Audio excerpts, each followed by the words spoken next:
Welcome to my channel. दोस्तों, जैसा कि आप लोग जानते हैं कि ईरान, इज़राइल और यूएसए के बीच में वार चल रहा है। इज़राइल और यूएसए एक साइड है और ईरान एक साइड है। एक्चुअली में कल से न्यूज़ सर्कुलेट हो रहा है कि आयतुल्ला ख़ामेनी जो है उनका डेथ हो चुका है, वो शहीद हो चुके हैं, ऐसा ख़बर में चल रहा है। तो अभी इसका पुष्टि नहीं हुआ है क्योंकि ईरान ने इसके बारे में कुछ कहा नहीं है। अच्छा, ये ईरान और इज़राइल यूएसए के बीच में ये जो दुश्मनी है, क्या हमेशा से था? ऐसा नहीं है। 1979 से पहले ईरान और इज़राइल और यूएसए तीनों मिल कर के काम करते थे। और यूएसए जो है ईरान के लिए बहुत अच्छा सपोर्ट करता था। वहाँ पे एक फाइटर जेट भी दिया था उसको, F-14 नाम था उसका, 1979 से पहले। लेकिन ऐसा 1979 में क्या हुआ कि इज़राइल और यूएसए एक साइड हो गए और ईरान अकेले दुश्मन बन गया। क्योंकि 1979 से पहले वहाँ का जो लीडर था उसका नाम था शाह मोहम्मद रज़ा पहलवी। शाह मोहम्मद रज़ा पहलवी ये लोगों के सपोर्ट में थे, ईरान और इज़राइल का सपोर्ट में थे। एक्चुअली में उससे पहले वो मॉडर्न और वेस्टर्न कल्चर को वो पसंद करता था। लेकिन 1979 में ईरान में एक क्रांति होता है और उस क्रांति के ज़रिए इसको, शाह मोहम्मद रज़ा पहलवी को, देश से भागना पड़ता है।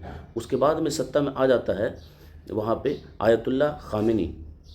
अभी जो पोस्ट पे हैं वो है ख़ामेनी नाम है, लेकिन उस समय आयतुल्ला खोमेनी था। तो उस समय में यूएसए के लिए ईरान जो है, ईरान के पास में ही जस्ट जो पर्शियन गल्फ है उसका निगरानी करना और प्लस रसिया को टैकल करना। और फिर इज़राइल के लिए क्या करता था, ईरान इज़राइल को ऑयल सप्लाई करता था और उसके ऑयल सिक्योरिटी को सपोर्ट करता था। और इज़राइल बदले में क्या करता था कि ईरान का जो आर्मी था, वो एक ये इंटेलिजेंस एजेंसी था, उसका नाम था सबक, उसको वो ट्रेनिंग देता था। और फिर सफारी एक क्लब था जिसमें और फ्रांस और मिस्र, ये सब कुछ कंट्री थे जिसमें सब मिल करके पहले दोस्त जैसा ये लोग रहते थे। लेकिन 1979 के बाद में जैसे आयतुल्ला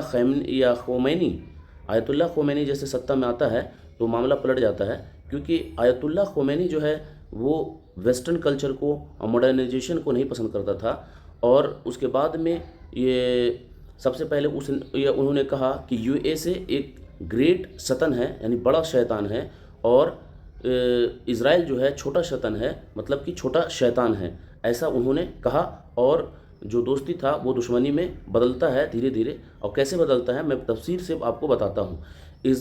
क्या होता है कि जैसे ही वो सत्ता में आता है तो ईरान जो है इज़राइल को रिकॉग्नाइज़ नहीं करता, बोलता है कि रियल कंट्री जो है वो फ़लस्तीन है और इज़राइल जो है एक नाजायज़ रियासत है। ये बात बोलने से इज़राइल को बहुत बड़ा झटका लगता है और दुश्मनी यहाँ से शुरुआत होती है। प्लस इसके बाद में क्या करता है कि ईरान में जो इज़राइल का एम्बेसी था उस पर कब्ज़ा करके फ़लस्तीन लिबरेशन ऑर्गेनाइजेशन PLO को दे दिया जाता है। फ़लस्तीन को जैसे ही दिया जाता है इज़राइल का ईगो और बहुत ज़्यादा हर्ट होता है। उसके बाद में 3 ऐसा बड़ा मुद्दा हुआ था जो इस दुश्मनी को बढ़ाने में और यानी कि आग में घी का काम करता है। वो 3 बड़ा वजह क्या था कि 1979 से 1981 के बीच में, जो 1979 से दुश्मनी का शुरुआत होता है, उसी दरमियान में क्या होता है कि ईरान के अंदर में तेहरान में बहुत सारे स्टूडेंट्स रहते हैं यूएसए का। तो वहाँ पे क्या करता है कि ईरानियन स्टूडेंट जो है 444 दिनों तक उसके 52 स्टूडेंट्स को कैद करके रखता है।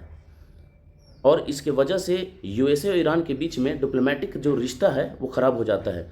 फिर क्या होता है कि 1980 से लेकर के 1988 के बीच में ईरान इराक वार होता है, जिसमें सद्दाम हुसैन का चर्चा आपने अक्सर सुना होगा।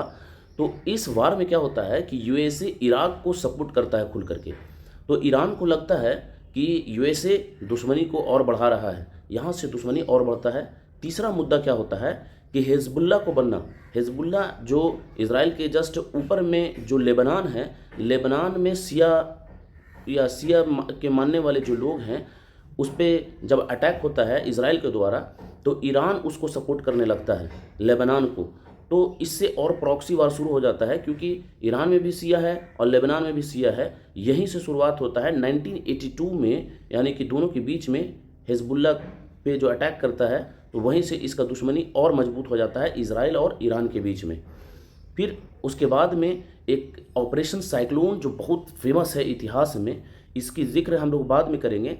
लेकिन ऑपरेशन साइक्लोन में भी ईरान यूएसए के साथ में रहता है ये रसिया को टैकल करने के लिए। लेकिन आज का डर क्या है, इज़राइल और ये यूएसए को डर क्यों या क्या है ईरान से? एक तो हो गया कि न्यूक्लियर प्रोग्राम।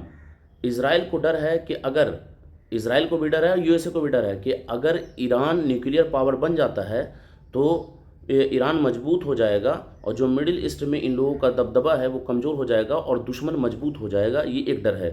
प्लस इज़राइल फ़लस्तीन का मामला जो है, ये तो आप जान रहे हैं, ईरान हमेशा से इस्लामिक जिहाद को सपोर्ट करता है और उसको फंडिंग देता है, जैसे कि हमास और हिजबुल्लाह, हौती, ये सब को सपोर्ट करता है। तो इन लोगों को लगता है कि ईरान अगर मजबूत रहा तो हमारे ख़िलाफ़ चारों तरफ जितने भी मुस्लिम ममालिक है और उसमें जो रेबेलियंस है, जो योद्धा हैं, उसको ये सपोर्ट करेगा अंदरूनी तरीके से। और फिर ये दुश्मनी ज़्यादा गहरा होता जाता है, जैसे कि आप लोग देख रहे हैं।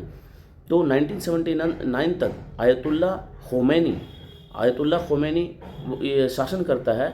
आयतुल्लाह ख़ोमेनी का शागिर्द होता है, एक शिष्य होता है, ये मान सकते हैं, चेला ऐसा मान सकते हैं, अली ख़ामनेई उसका चेला होता है, किसका? ख़ोमेनी का। लेकिन पारिवारिक कोई ऐसा मुद्दा नहीं है, अक्सर लोग को समझने में दिक्कत होता है। ख़ोमेनी और ख़ामेनी दोनों अलग हैं। तो 1979 से अली ख़ामेनी सत्ता पे आते हैं, जिसका अभी मरने का जो न्यूज़, शहीद होने का न्यूज़ जो सर्कुलेट हो रहा है। तो हम यहाँ पे आपको कुछ नेक्स्ट वीडियो में आपको मैं बताऊंगा कि ऑपरेशन साइक्लोन क्या था और अमेरिका ने कैसे पूरा मिडिल ईस्ट को पागल बनाया।